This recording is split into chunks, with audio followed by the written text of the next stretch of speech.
அப்பொழுது அவர் 12 பேரை தெரிந்து கொண்டு, அவர்கள் தம்மோடு இருக்கவும் பிரசங்கம் பண்ணும்படியாக தாம் அவர்களை அனுப்பவும் வியாதிகளை குணமாக்கி பிசாசுகளை துரத்தும்படியாக அதிகாரம் உடையவர்களாய் அவர்களை ஏற்படுத்தினார். மார்க் 3:14-15.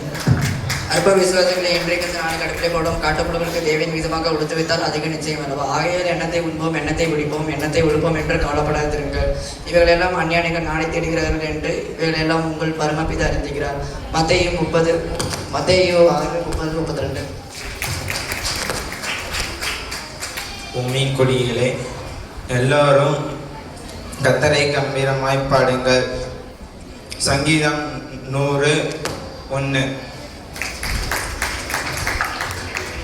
பூமிக்கு குடிகளே, எல்லாரும் கர்த்தரை கம்பீரமாய் பாடுங்கள். மகிழ்ச்சியோடு கர்த்தரை ஆரணி செய்த ஆனந்த சத்தோடு சந்தரிமுன்பார்கள். கர்த்தரை தேவன் என்றார்கள். நாமளே அவரை நம்பியிருக்கிறார். நாம சலங்களும் மேன்சலின் நாடுகளாக இருக்கிறோம். அவர் வாசிகளின் துதியோடும் பிரதாகமின் புகழ்ச்சியோடும் பிரவேசித்து அவரை துதித்து அவன் நாமத்தை ஸ்தோத்தரிங்கள். கர்த்தர் நல்லவர், கிருபை என்றென்றைக்கும் அவர் உண்மை தலைமுறை உள்ளது. சங்கீதம் 100.